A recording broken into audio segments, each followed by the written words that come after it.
Oke, halo semuanya. Selamat datang di channelnya Siva.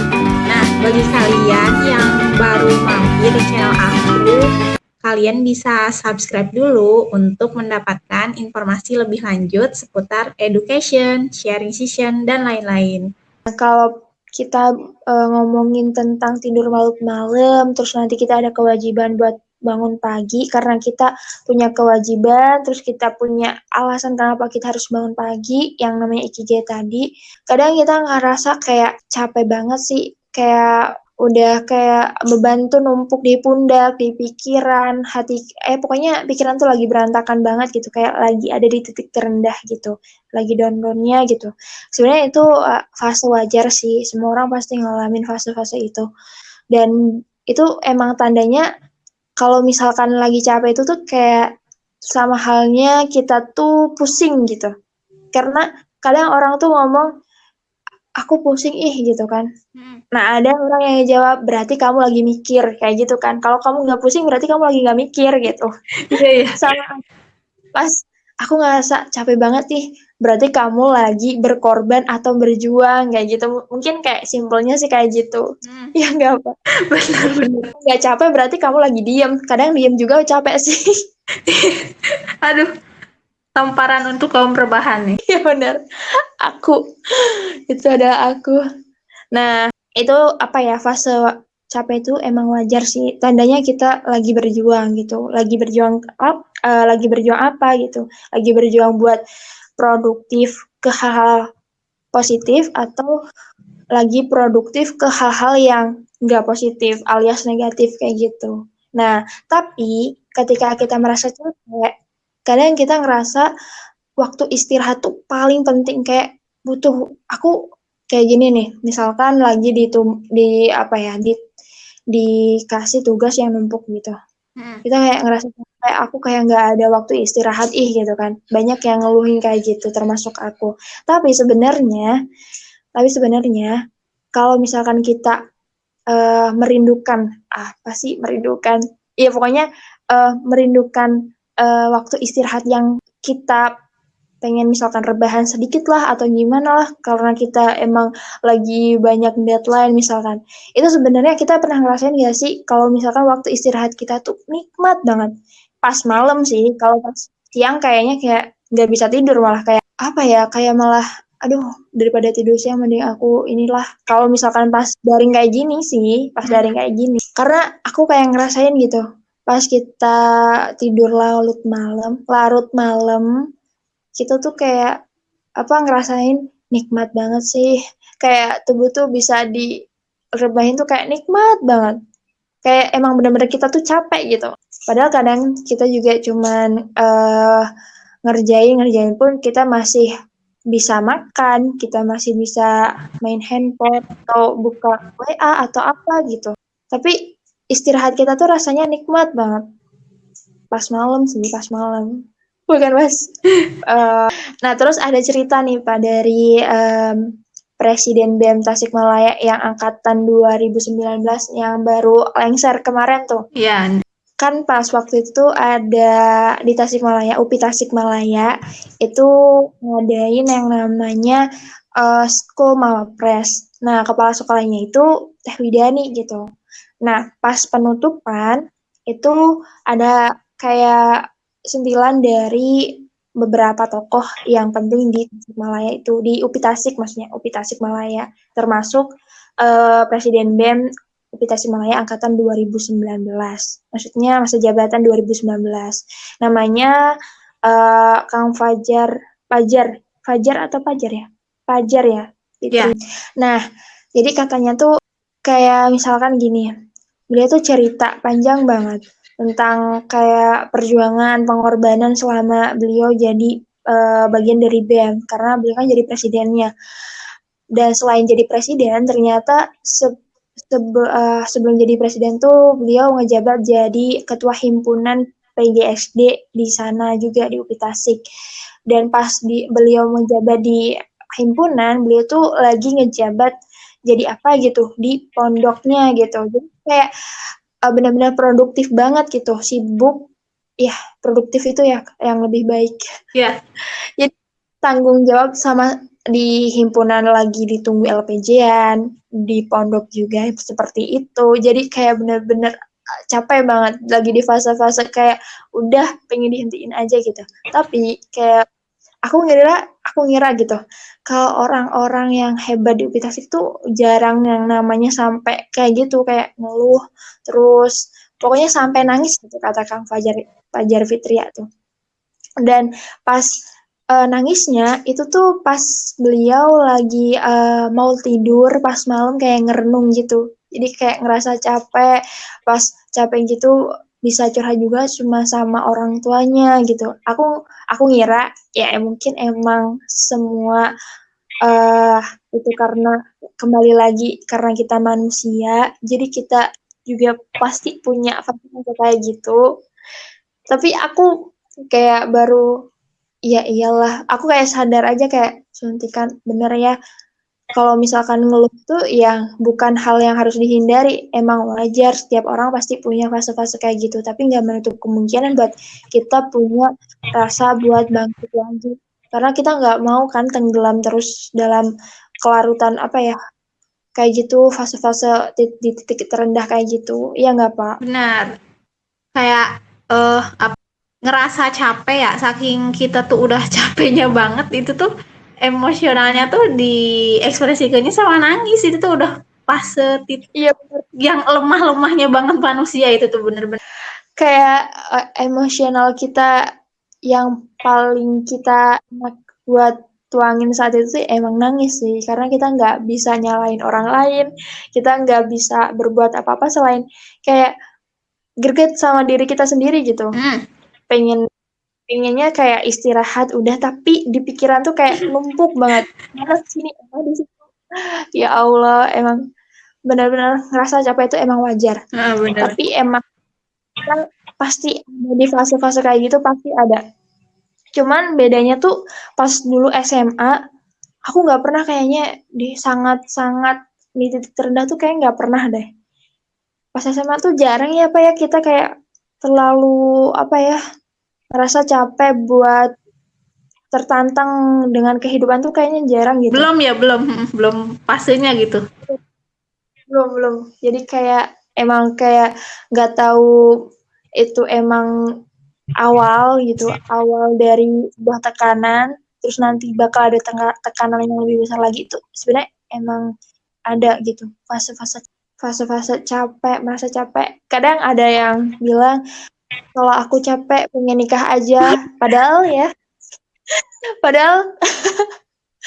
padahal kita aja kuliah belum selesai, apalagi ngurusin rumah tangga gitu kan. Bener. Ya sebenarnya kayak anekdot kita sih sebenarnya. Bukan untuk Menutup menyindir pihak mana ya, ini enggak. ya, emang kita juga kadang bilang kayak gitu. Iya bener. Apalagi nggak tahu kenapa kalau misalkan organisasi lagi aktif, kuliah pun lagi numpuk tugas gitu. Jadi benar-benar tanggung jawab kita. Tapi alhamdulillah itu pasti terlewati ya Pak. Semua pasti bisa gitu dilewat. Rasa capek itu nantinya kita bakal bisa lewatin gitu. Benar. Semua ada waktunya, semua pasti terselesaikan. Satu persatu pasti terselesaikan. Ya, Selain karena kita merasa capek, terus tadi juga motivasi, terus yang dari awal sampai kita ada di tangga ketujuh buat membayar biaya kesuksesan kita, kita tuh punya yang namanya waktu, waktu berharga. Kadang kita harus merelakan kumpul bareng-bareng teman, buat kumpul bareng keluarga, kalau yang merantau gitu, yang lagi merantau. Tapi nggak apa-apa sih, aku percaya gitu. Karena pengorbanan itu akan berjalan beriringan dengan perjuangan gitu. Jadi kita memang harus berkorban dengan itu. Kadang emang apa ya sahabat-sahabat kita juga lagi kayak gitu, lagi berkorban buat kehilangan waktu berharganya gitu. Di fase ini tuh wajar gitu. Karena emang kita butuh effort yang kuat buat membuktikan ke diri kita sendiri bahwa kita tuh ya harus bisa gitu. membuktikan bahwa mimpi-mimpi kita itu bukan hanya sekedar list, bukan hanya sekedar catatan di sebuah kertas, tapi emang benar-benar kita wujudkan. Meskipun emang butuh perjuangan, pengorbanan buat kehilangan waktu berharga dengan keluarga atau kumpul-kumpul bareng teman.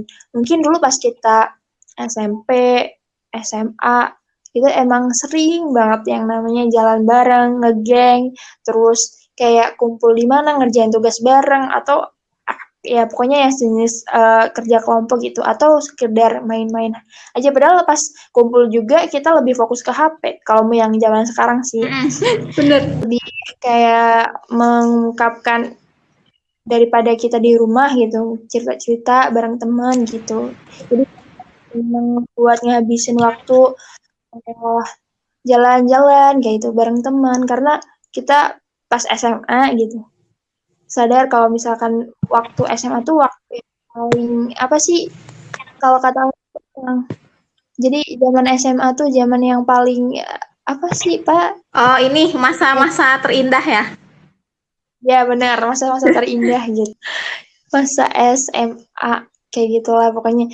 Jadi kalaupun pas kita udah nggak SMA lagi gitu udah lulus, entah yang kerja, entah yang kuliah atau mungkin yang lagi merantau buat kursus atau apa kayak gitu, emang kita harus berjuang, banyak berkorban buat mimpi-mimpi kita itu. Karena emang pada intinya tuh biaya untuk kesuksesan itu tuh banyak yang namanya resiko yang harus kita tanggung. Jadi sepaket gitu ya, Le, ketika kita apa ya, mengejar impian, kita juga harus siap dengan konsekuensinya. Nah, terus tapi ketika kita kehilangan sahabat-sahabat kita, bukan kehilangan sih ya, tepatnya emang sahabat-sahabat kita tuh lagi sama-sama ngejar mimpi, jadi wajar kalau misalkan komunikasi kita emang berkurang, tapi harus terbangun sih ya silaturahmi gitu. Silaturahmi nggak mungkin nggak setiap hari, tapi kita harus selalu apa ya komunikasi yang baik gitu. Jadi saling memotivasi untuk sama-sama ngejar mimpi gitu. Nah, di situ kalau kita emang terkikis circle-circle pertemanan atau sahabat kita pas lagi zaman-zaman SMA, terus makin sedikit nih pas kita udah dewasa kayak gini, tapi kita tuh um, bakal menemukan teman-teman baru gitu. Meskipun emang sahabat kita makin berkurang dan mungkin sahabat kita apa namanya bukan berkurang sih, tapi lagi istirahat sebentar gitu, buat gak aktif dulu gitu. Kita bakal menemukan teman-teman baru yang ada yang satu frekuensi ataupun yang enggak karena beda kayak misalkan kuliah di misalnya Levina gitu ya. Levina dari Lampung ke Tasikmalaya. Pasti kan banyak daerah yang bertemu dari Lampung, dari Kalimantan, dari Tasikmalaya dan budaya di Lampung pas ke Tasikmalaya itu benar-benar beda jauh gitu. Jadi menemukan orang-orang yang baru dengan pemikiran-pemikiran yang baru, pengalaman baru, bahasa yang baru, semuanya pokoknya serba baru deh. Oke. Tapi nggak apa-apa sih, emang kita emang harus bangun jejaring ya, Pia. Circle ya, Le, circle pertemanan, network. Benar. Jadi kita harus bangun itu gitu. Tapi emang proses mencari yang satu frekuensi emang sulit ya, Pak ya. Kita harus benar-benar. Bener banget. Ya, bener banget. Jadi ketika apa ya, makin kita bertambah usia, makin kita mulai beranjak ke arah dewasa, jadi circle makin mengecil gitu karena iya teman kita jadi mengecil tapi kita bakal di apa ya dihadirkan atau dipertemukan sama orang-orang yang sefrekuensi gitu, entah itu yang sama-sama mau punya impian yang sama gitu, Punya apa ya patokan tujuan yang sama kayak gitu. Karena kita nggak menutup kemungkinan buat nggak bertemu teman-teman baru gitu. Kita harus pandai-pandai beradaptasi gitu. Jadi tangga yang ke-8 itu kita bakal menemukan teman baru. Sedangkan sahabat kita mungkin lagi rehat sebentar gitu. Nanti kita bakal bisa bertemu lagi di waktu luang buat saling cerita, saling memotivasi pastinya, dan silaturahmi. Itu pokoknya kalau sama sahabat yang lama, itu harus benar-benar jalin komunikasi, karena yang paling penting itu kan komunikasi. Sekarang kita lanjut ke tangga yang paling tinggi. Tangga, ya, tangga biaya kesuksesan yang ke 9 ini kadang sering sering salah dipahami oleh kita.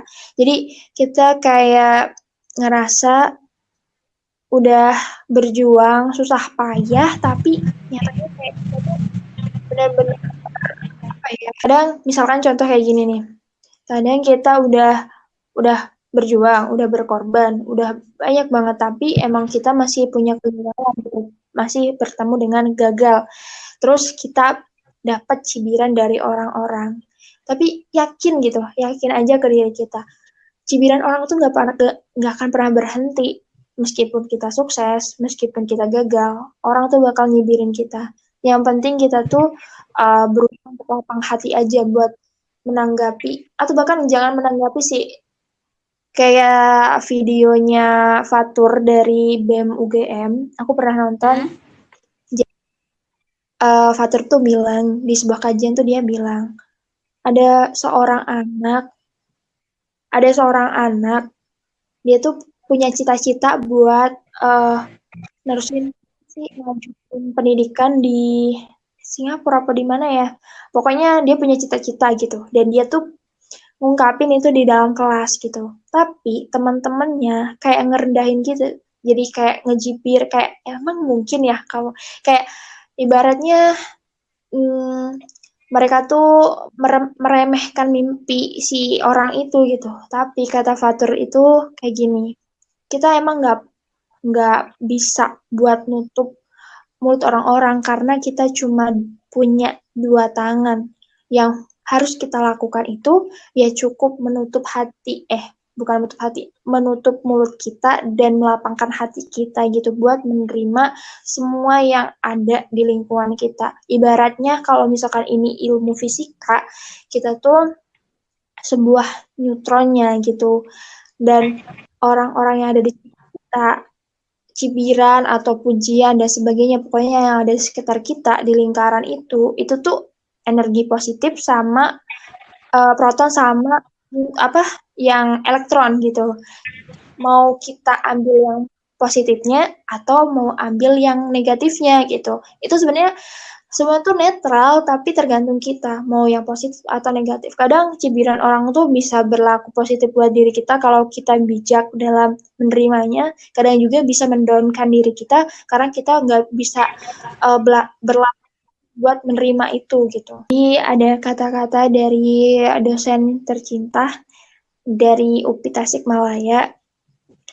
Kalau nggak salah tuh ya pokoknya Bapak bilang kayak gini, kurang lebih gitu. Nggak apa-apa kalau misalkan kita gagal. Kita tuh harusnya bersyukur gitu. Karena kita hari ini, kita masih diperbolehkan oleh Allah untuk menghabiskan jatah kegagalan gitu. Jadi kata-katanya tuh kayak gini, habiskan jatah kegagalanmu hari ini karena besok hanya tinggal jatah kebahagiaan dan kesuksesan yang tinggal kita nikmati gitu. Jadi nggak apa-apa buat yang masih menemukan gagal karena emang sebuah sukses itu banyak makna gitu, banyak arti. Kadang sukses karena kita nggak jadi marah ke orang yang punya salah ke kita, kadang sukses karena kita dapat nilai A, kadang sukses karena kita berhasil apalah namanya juara satu. Karena sukses itu kan nggak bisa diukur gitu. Kadang bahagia juga nggak bisa terukur gitu. Jadi nggak apa-apa kita habiskan jatah kegagalan maksudnya. Habiskan jatah kegagalan hari ini gitu.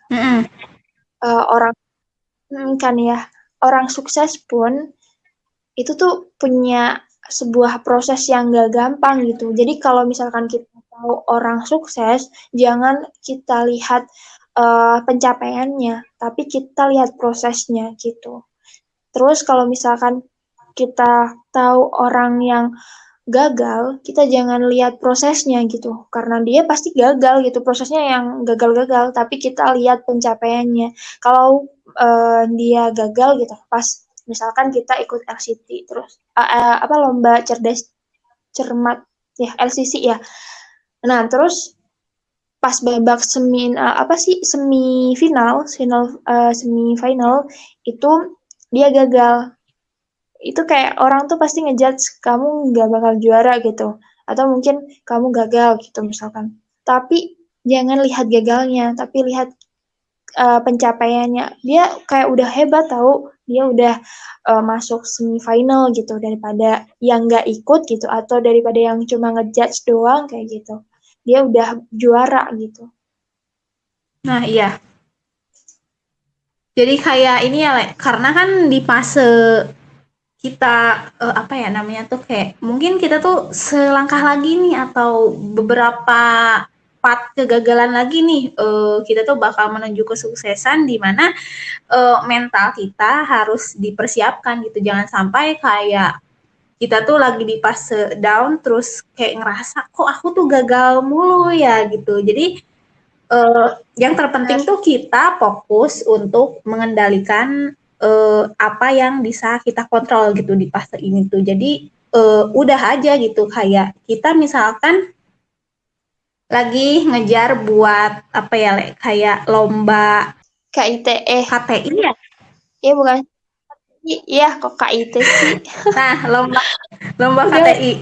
Terus kita tuh jangan mikir, aduh susah, aduh nanti aku tapi wawasanku gak terlalu luas nih. Tapi kita fokus aja ke hal-hal yang kita kontrol. Oh iya, karena aku gak terlalu berwawasan luas, ya udah aku perbanyak aja gitu buat belajar kayak penulisan ilmiah itu apa. Terus aku ikut UKM yang tentang ilmiah-ilmiah kayak LabPIM gitu. Jadi ketika di fase benar-benar yang kita mau selangkah lagi ke arah kesuksesan ya, karena banyak banget tekanan dari sana sini, yang terpenting adalah kita fokus buat ngontrol aja hal-hal yang bisa kita kontrol gitu.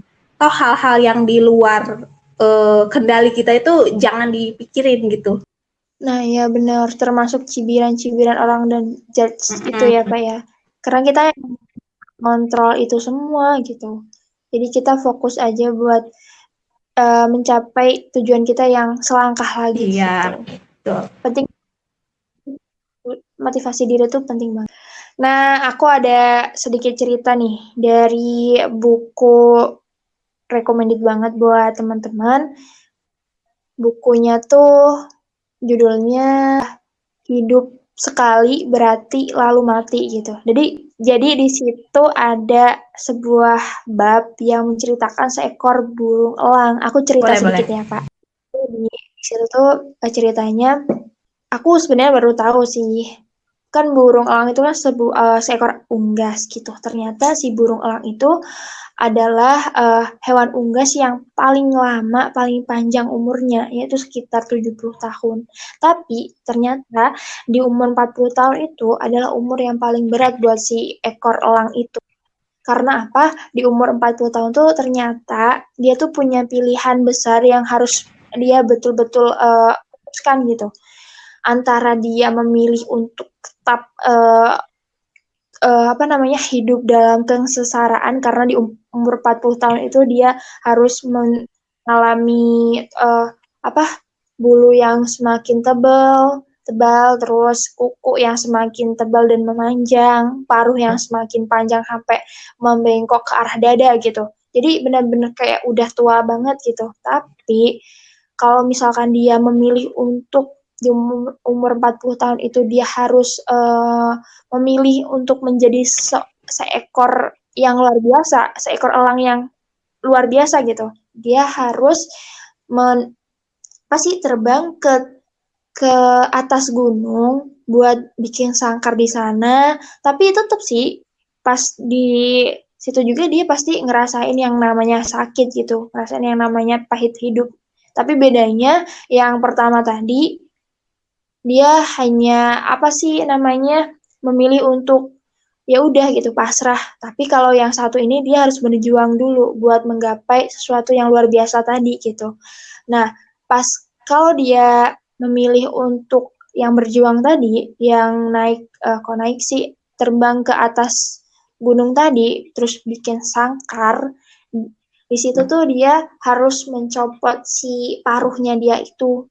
dengan susah payah dan pasti emang kesakitan sih. Terus si cakarnya juga dicopot, si bulu-bulunya juga dicopot, sampai akhirnya dia harus menunggu semuanya tumbuh. Dan pas tumbuh, apa yang terjadi? Itu yang aku maksud tadi, hal yang istimewa bagi seekor elang itu. Jadi dia tuh di situ bukan jadi seekor elang lagi, melainkan dia tuh jadi seekor raja wali gitu. Jadi kalau misalkan kita tarik dalam kehidupan manusia, dan itu dispesifikkan ke impian kita, itu emang benar-benar relate banget gitu. Dimana seekor elang tuh punya yang namanya pilihan hidup juga, sama kayak emang makhluk hidup emang punya Hmm. pilihan berarti ya, semua kayak hidup tuh emang sebuah pilihan gitu. Kita mau nerusin hidup yang pasrah-pasrah aja, kalau gagal ya udah, kalau tinggal menikmati hidup yang ala kadarnya, nggak punya sama sekali nggak punya impian dan tujuan hidup lagi, atau kita mau berjuang dulu sampai akhirnya kita punya sinar atau punya apa namanya hari dimana kita tuh bahagia gitu. Kayak misalkan cerita elang tadi, seekor elang tadi, dimana kalau kita tarik dari sebuah mimpi kita, berarti kita mau milih gagal atau milih sukses. Mau pilih kita apa namanya susah dahulu baru sukses, atau mau pilih kita pasrah-pasrah aja lah nanti, kayak kita tuh milih sebagai penonton aja gitu, nggak yang ditonton gitu. Pasrah aja lah men gitu, masa aja apa pasrah aja lah sis, kayak gitulah pokoknya. Ibarat datar aja, kayak flat aja hidup tuh. Karena kita kayak nggak punya tujuan hidup gitu. Tapi, nah di situ banyak pelajaran sih ya, berarti dari seekor elang itu. Berarti kita harus benar-benar memutuskan tujuan hidup kita itu untuk apa. Ya jangan sampai hidup yang kita apa namanya miliki ini yang diberikan oleh Allah secara gratis itu tuh jangan disia-siakan hanya untuk hal-hal yang kurang positif gitu. Paling nggak kita ya bisa bermanfaat meskipun sedikit gitu. Ya kalau misalkan bermanfaatnya bisa banyak, ya itu luar biasa gitu. Karena sesuatu itu kan pasti butuh proses, kayak misalkan cerita si burung Hmm. elang tadi, kita butuh yang namanya kesakitan dulu, kita butuh yang namanya pahitnya hidup, gagal, itu tuh kayak udah hal wajar. Jadi gagal tuh bukan satu-satunya hal yang bisa memberhentikan kita dari apa yang kita inginkan gitu. Bener banget, bener. Like. Jadi kayak bisa diaplikasikan ya dalam kehidupan sehari-hari gitu. Yang cerita si Elang tadi Mm-mm. kayak ya kita hidup harus punya pilihan, punya tujuan, dan Mm-mm. ketika kita udah memutuskan suatu pilihan itu akan ada apanya ya, sepaket dengan konsekuensi yang mungkin gak ngeenakin buat diri kita, tapi itu tuh yang bakal ngebentuk diri kita gitu. Iya, betul banget, Pak. Karena emang sukses itu kan banyak resiko, banyak biaya harus kita bayar gitu ya. Yang udah kita bahas sebelum-sebelumnya tadi gitu ya. Nah, terus ngomongin hidup, kita tuh hidup itu sebenarnya kita tuh hidup aja tuh udah mulia banget gitu. Kita adalah makhluk yang paling mulia karena kita emang ya bukan paling mulia sih, kayak teristimewa gitu. Karena kita udah berhasil dari mungkin 3.000 atau 300 triliun sperma dari rahim ibu kita yang nggak lolos buat jadi apa namanya bayi gitu, jadi janin gitu. Jadi harusnya kita bersyukur. Nah, cara kita bersyukur itu ya dengan cara kita buat plan, terus nanti kita hubungkan plan-plan kita dengan apa yang Allah mau untuk diri kita, untuk kebaikan diri kita. Terus nanti kalau misalkan kita suatu hari menemukan kegagalan itu pasti sih, pasti. Jadi kita tuh jangan langsung down, tapi bahkan motivasi diri itu harus kita bentuk lagi, harus kita bangun lagi.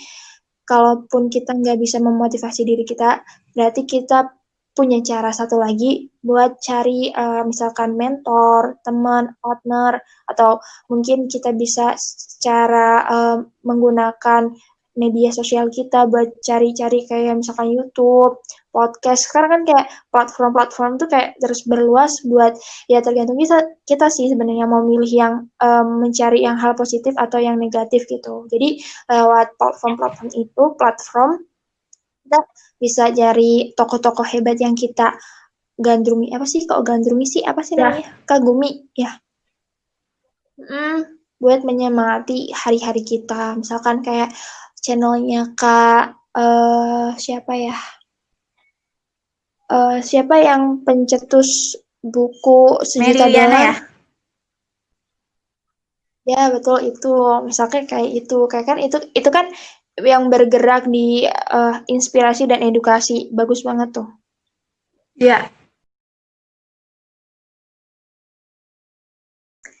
Terus aku ada bukan aku sih, ini ada dari kata-kata motivator muda juga, tapi laki-laki. Namanya tuh siapa sih?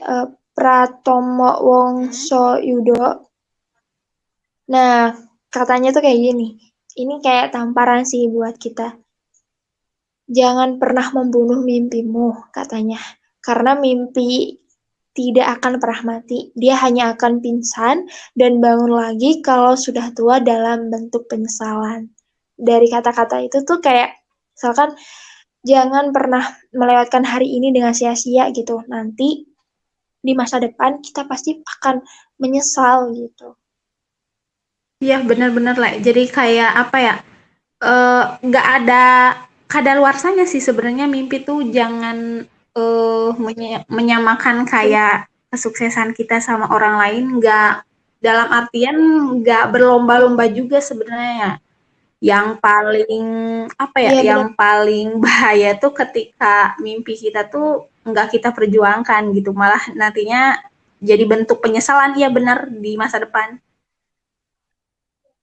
benar banget. Jadi ya kita kikis dulu rasa ngeluh hari ini. Mungkin emang bener sih, kita emang harus ngerasa capek, pengen udah aja gitu. Tapi kita ubah mindset, coba kita sekarang susah-susah dulu, kita sekarang ngeluarin keringat yang banyak dulu, kita apa ya, ngerasain yang pahitnya dulu, nanti suatu saat nanti kita pasti akan mendapatkan buah dari yang kita alamin tadi gitu. Pokoknya kita nikmatin aja dulu lah. Karena ibaratnya kalau kita ngomongin kuliah, itu kan berjalan 4 tahun. 4 tahun tuh kayak waktu yang sebentar, tapi yang gak sebentar banget sih. Ibaratnya kayak kemarin kita baru masuk, sekarang udah semester 3, hampir semester 4. Kayak gitu kayak, ya nggak lama, tapi ya nggak bentar, tapi kayak, ya karena waktu berjalan terus gitu ya. Jadi pokoknya nikmatin aja hari ini, hari besok, kemarin gitu. Tapi kita tetap ada target buat memperbaiki diri. Terus ada kata-kata juga kemarin dari teteh-teteh gitu. Sebenarnya kita tuh bersaing dengan diri kita sendiri gitu. Dari Rasulullah juga memerintahkan kita buat jadilah yang lebih baik dari hari kita yang kemarin gitu, bukan dari orang lain. Jadi kita nggak harus berjuang dan bersaing untuk orang lain, tapi untuk diri kita sendiri gitu. Ya, bener banget, Le, bener. Kayak apa ya? Lebih baik kita fokus untuk memperbesar kapasitas diri kita ya buat gapai mimpi. Benar, setuju aku Pak. Nah mungkin itu aja ya sharing-sharing hari ini. Kayaknya udah Iya, selesai juga alhamdulillah. 9 tanggal. Alhamdulillah. Pokoknya untuk teman-teman, untuk aku dan Syifa, ya, semangat buat mencapai goals meskipun kecil gitu. Untuk mencapai tujuan yang kita goals yang besar tadi, kita harus emang benar-benar yakin dan ikhlas buat membayar sebuah kesuksesan itu gitu. Ya, betul banget. Masya Allah banget ya, ini topiknya ini banget, banyak banget ilmu, terus hal-hal yang bisa kita aplikasikan dalam kehidupan sehari-hari. Sebelumnya makasih ya buat Levina yang udah mau jadi narasumber di podcast 2 ini. Makasih kembali Siva. Aku yang banyak makasih sih karena aku udah diberi kesempatan gitu buat apa namanya kolaborasi bareng Siva. Terus jadi salah satu apa namanya teman buat sharing-sharing gitu. Pokoknya sukses terus ya Le buat kedepannya. Amin. Oh iya ada apa namanya closing Boleh, statement ya Siva? silahkan. Oke, jadi untuk closing statement-nya, ini juga dari sebuah buku Hidup Sekali Berarti Lalu Mati. Pokoknya teman-teman harus baca, karena menyentuh banget buat perjalanan hidup gitu.